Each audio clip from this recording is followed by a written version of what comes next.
All right, YouTube, it is Mr. Mean coming at you this fine afternoon. I hope everyone is doing well. As always, like and subscribe like the banner says at the bottom.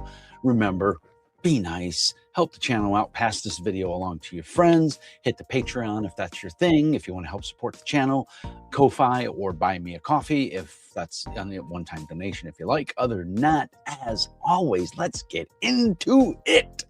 Today's video du jour, it's a little late in coming because I was late to the bandwagon. I'm not going to go over rules and stuff because that's been covered in many videos, but Draw Steel Heroes. I have to blame my good buddy Bry. He got me to buy this. He got it, and then Jeff on my Discord channel also said it was really good. So I picked it up. I got it at a decent price. I bought it right off of the Monty Cook website, and I got the Draw Steel Heroes and Monsters. And I'm going to tell you, I was on the hater bandwagon for 4th edition D&D, but I ran a campaign of 4th edition D&D, and I enjoyed it, and we had a lot of fun. I think where 4th edition D&D went wrong, just to get off on a side tangent here real quick, it never advertised itself as a miniatures-based RPG. And I think if they would have done that, it would have gone a lot further. Because let's remember, D&D started as Chainmail, which was a miniature skirmish game. So, I mean, come on, you're not far off the mark here. A lot of GMs use either VTT with tokens or actual physical miniatures.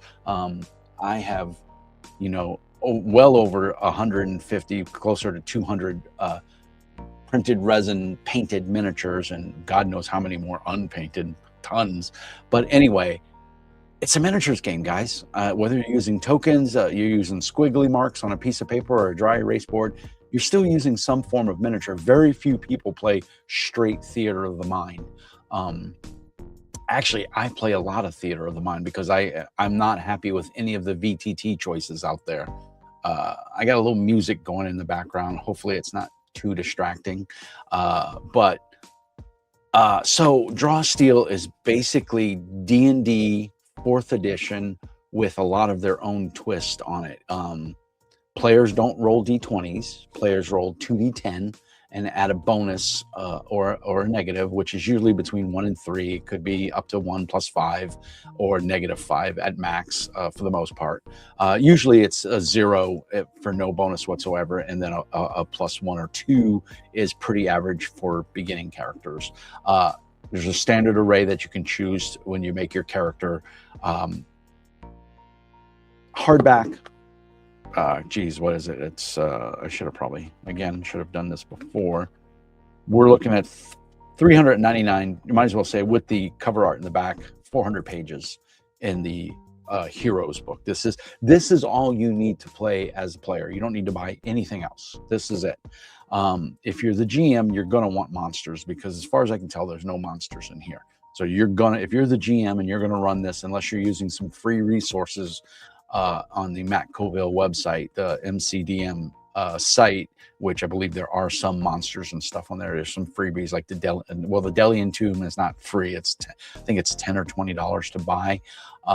When I bought this, I had the option of getting the Steam, I forgot what they call it. It's their Steam virtual table, like tabletop, which is all digital. And so they've got a whole program built around this. So if you don't like Foundry, if you're not a Roll20 guy, if you don't want to use Bag of Mapping, which I highly recommend you do, Bag of Mapping is awesome, or you don't want Owlbear Rodeo or any of the other various VTT, Alchemy or whatever, Steam has it, the Delian Tomb, and it has a character generator in it. It has a GM, basically everything the GM needs to run in that program, which I bought it in conjunction with this, so I got a little bit of a discount. But yeah, if you're going to be the GM, you need monsters. My only complaint with this game is it is extremely verbose. And I don't mean that in a, well, I just said it's a complaint, so I do mean it in a bad way. This is a lot of reading. There is not a lot of art in this book. I mean, there is nice art. There's no doubt. It's Matt Colville, and he's known for doing amazing stuff, and he has a great team that works with him. But the characters, if you didn't like 4th edition because of all the little crunchy bits, you're not going to. This is not going to be for you. Stick with 5th edition or 6th edition, whatever you want to call it. Or D&D or Castles and Crusades or Palladium Fantasy. Any of those games are going to fill that niche that this is a little super crunchy. Pathfinder 2nd edition is crunchy. This is crunchier. Every character has, and let me divert. It is crunchier, but I think it's crunchier in a better way. And by that, I mean, this is the kind of game where your players have to pay attention, and the GM. GMs a lot of times get lost in their own little world where they're controlling the monsters or they're doing things. And in this game, you got to be on your A game. You've got to pay attention because so many of the player characters and even some of the monsters' abilities proc off of what other players do. And there's a lot of resource management in this. So again, if that's not your cup of tea, if you don't like using tokens or resource management, this is not the game for you. But if you don't mind all of that and you dug 4th edition with the miniatures and the tactical combat, and abilities that, proc off of each other and let you do different things because of what another player did, or gaining resources based off what another player did, then you're going to love this, because every character class in here has something that helps other players. So it is very team oriented. It is very player oriented. Now the DM gets his toys. He gets Malice, which is a resource that the GM can spend to make things tougher for the players, to power monsters' abilities and things like that. So the GM's not left sitting there holding the bag and just a punching bag for the players. The GM can do some deadly stuff too, and can facilitate the story and move it along in a negative aspect towards the players, meaning making it harder for the players. The players make it a positive for them, because every player has an option and or choice to do something that can either further the adventure, further the story, or further another player's actions. So there's always something going on, and everything is moving, and it feels like it's moving forward. Now, that being said, I'm just going off of some videos I've watched and the reading I have done. I have not played this. I've not gotten this to the table yet. I was hoping my buddy Bry would run it, but he's like, well, you bought Dalian Tomb, so you need to run it. So I'm kind of working on it. I don't know. I'm getting the itch to run Castles and Crusades again. It's my favorite go-to fantasy game. And if I don't do Castles and Crusades, I would do Palladium Fantasy, because I really like Palladium Fantasy, and I don't think it gets its fair share. In my opinion, it's a really good fantasy game, fantasy role-playing game by Palladium. As much as I bag on Palladium for a lot of other things, I think they knocked it out of the park with Palladium Fantasy. And I think up until even today, it stands its ground. It's still a good game. But Draw Steel is a good game as well. The art is very sparse in here. A lot of times we eat with our eyes, as the old saying goes, and we're drawn to cool art. And there's no doubt there is cool art on this. And in the book, I mean, the front page and the back page are both covered in super cool art. Let me get to the very first page. Yeah, I mean, super cool art. There's no doubt about it. It's written well, but it is very verbose. There's a lot going on in here, and so you really need to be willing to put the time in. I don't want to say a character is complex, but it is lengthy. I sat down to make a character, and to be honest, my time is very limited, unfortunately, with my son and my family and everything, and work, and just being almost 60 and just always freaking tired. I mean, it's not low energy. I'm just tired because I do so much every day.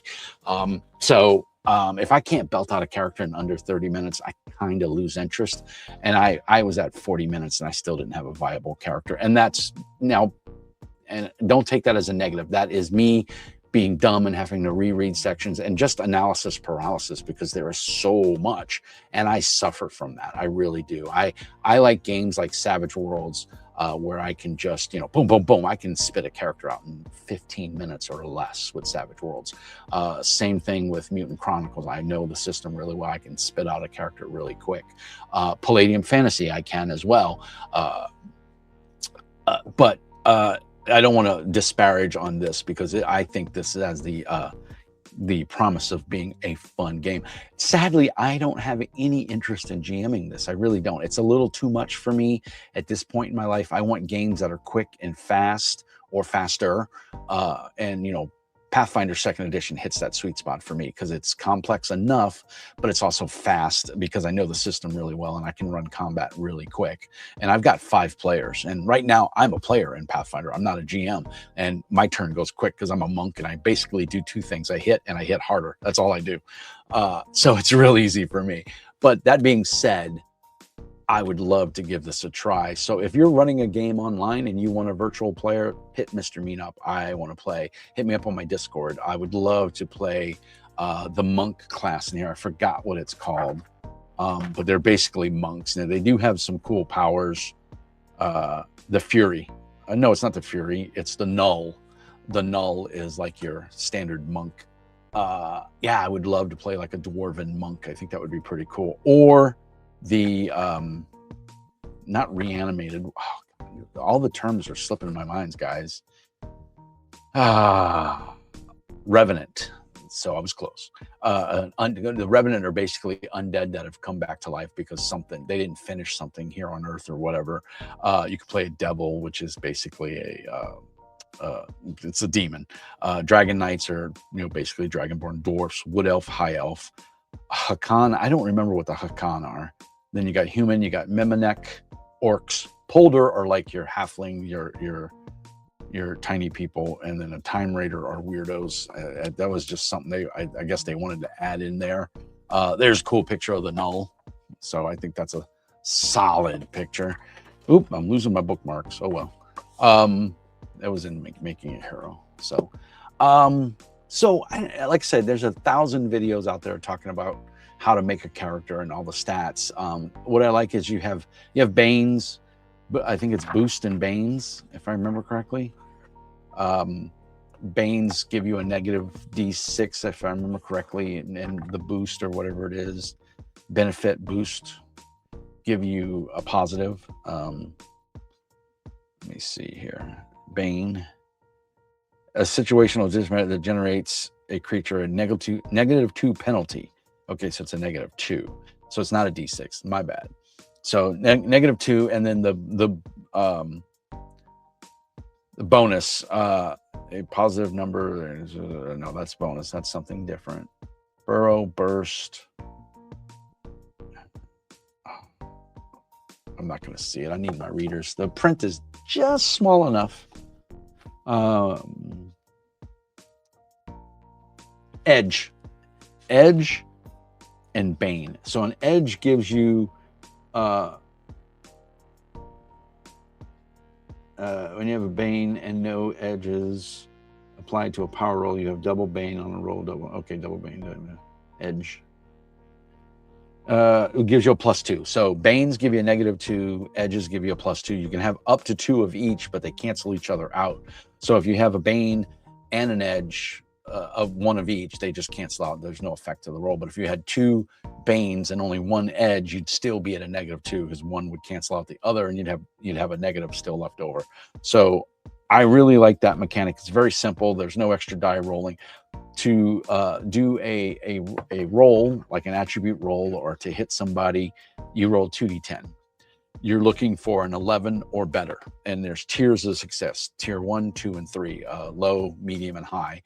And basically, you do minor damage on an 11 through whatever it is, and then a medium is you do normal damage, and it may kick off or gain you a resource, and then if you get a 17 or plus, it's like a critical. You do a lot of damage and you kick off your special ability.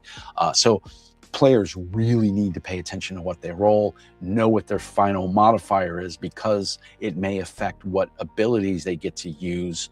And like I said, the GM has malice. The players have a pool of points and everything that they can use to re-roll and do certain things. I forgot what that's called. But again, this is just my initial thoughts of the game. I'm not giving like a solid review on this. I guess I kind of am. But I think it's a really good game.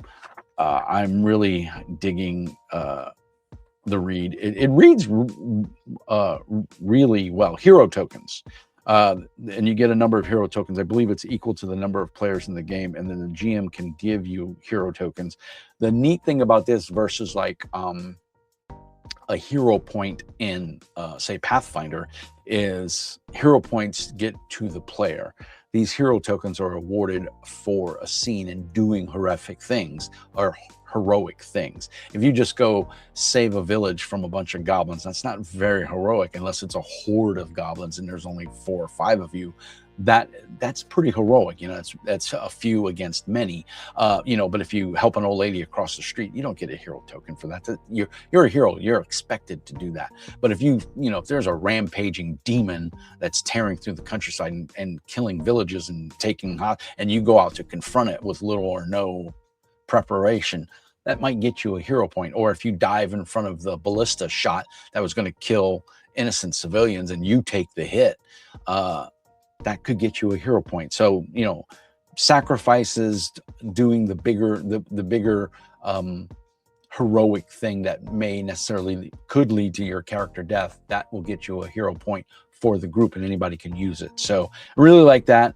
You just need 2d10s and d6s, and you know, percentiles d100s, but again, that's your 2d10.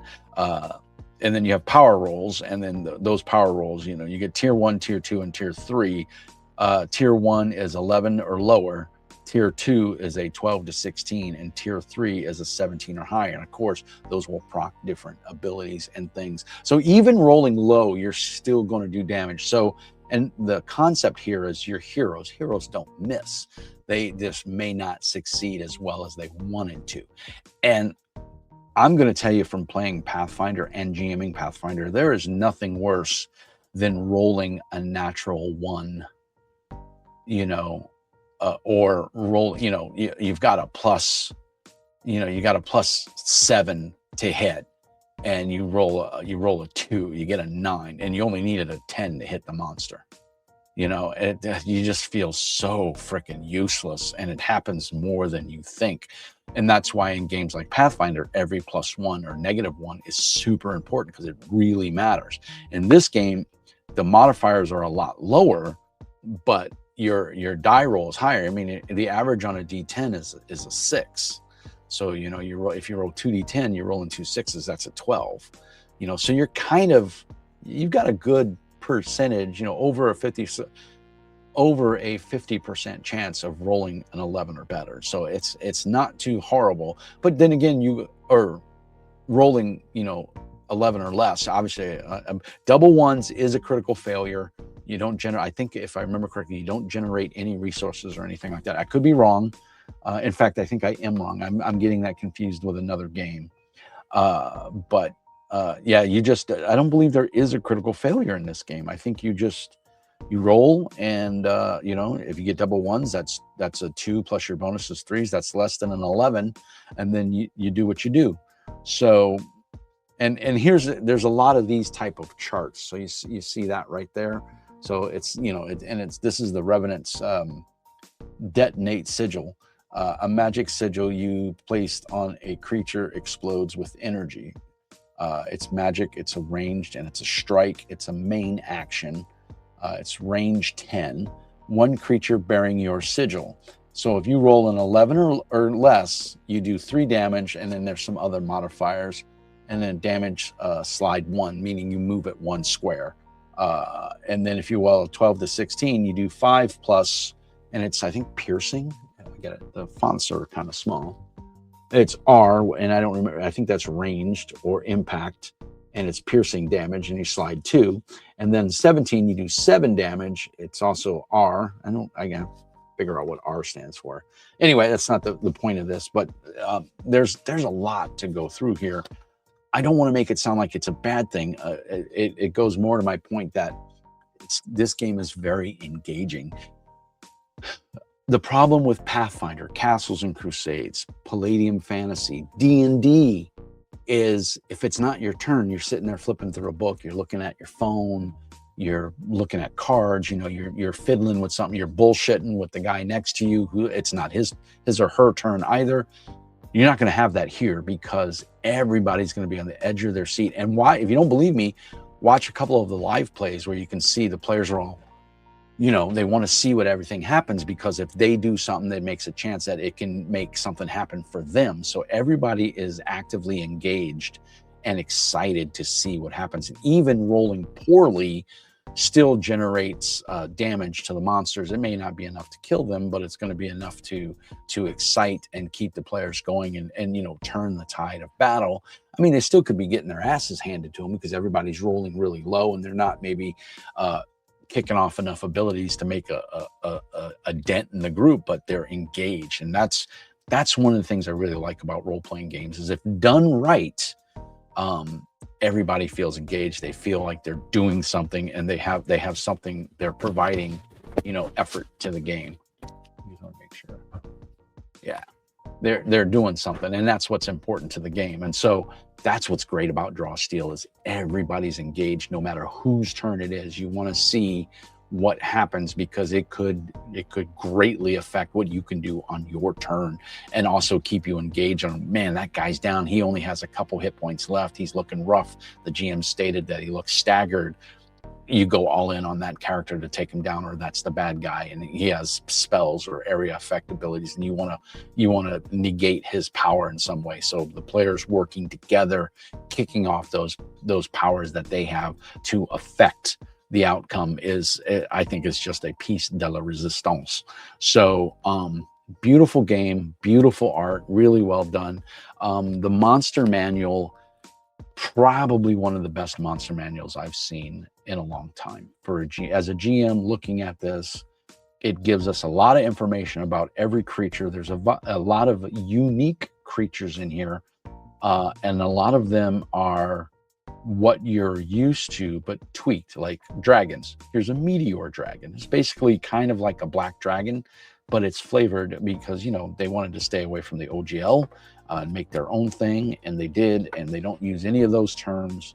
I mean, here's a great picture of a hero fighting a bunch of goblins, and you know, the point there is, you know, what that image is trying to say is, yeah, they're goblins, they're useless, they're nuisances, but you know, there's 1, 2, 3, 4, 5, 6 of them and one of him, you know, so he's getting, it looks like he's getting his ass kicked right there.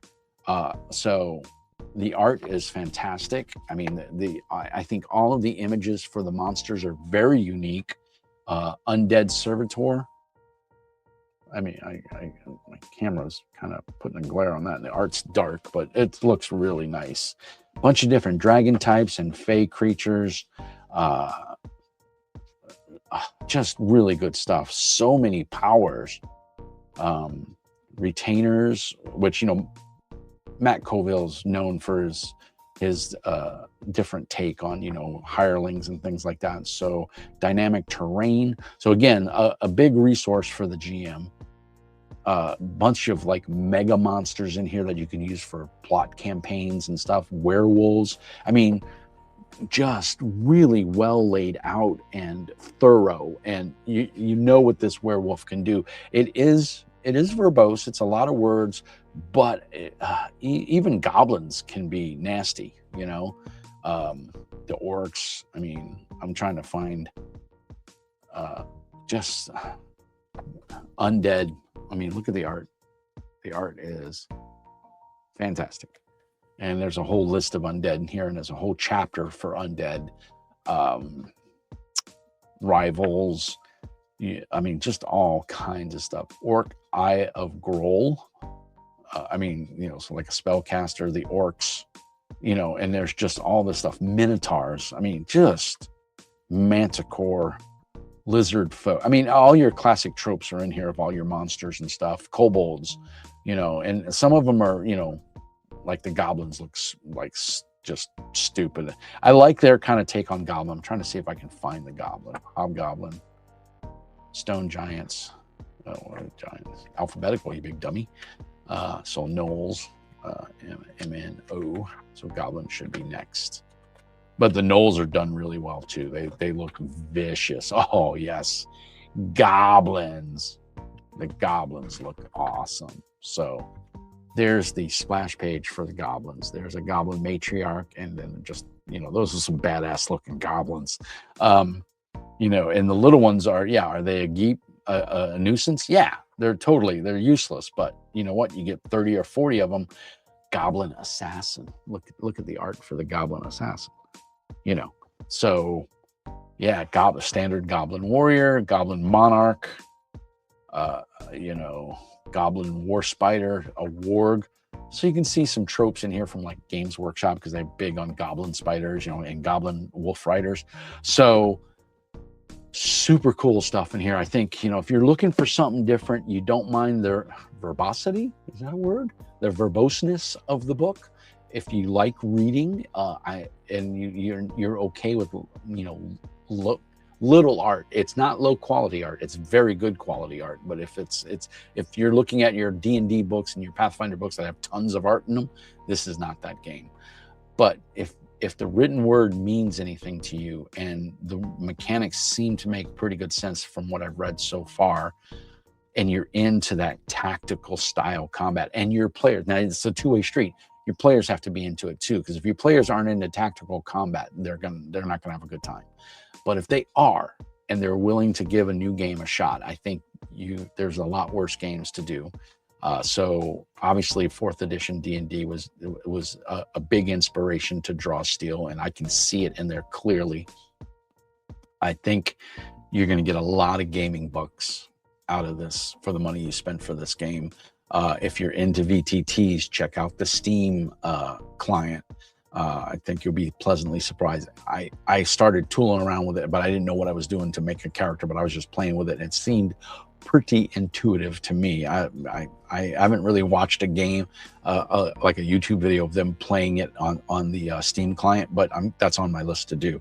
So with that being said, do yourself a favor. If any of those things I said have sparked you or interest you, pick this up. If you do pick it up, let me know what you think after you give it a read, or you get to play it, whether as a player or a GM. If you already have it and you're playing it and or running it, let me know. Put some notes down in the doobly-doo down below.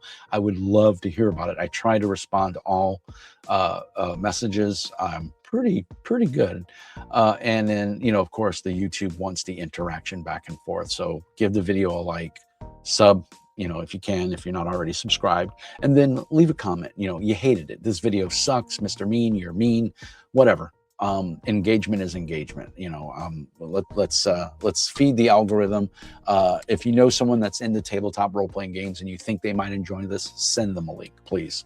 And tell them Mr. Mean sent you. If you pick it up, if you order it from MCDM or you buy it online, tell them Mr. Mean sent you from this little mini review here. As always, like and subscribe. Help support the channel any way you can. Just watching this video, letting it play in the background, turn the audio off, just let it run, really helps the channel. It gets the watch hours up there, which is what YouTube is all about. Like I said, like and subscribe. The most important thing, everybody, remember, be nice. Thanks, guys. Till the next one. Peace.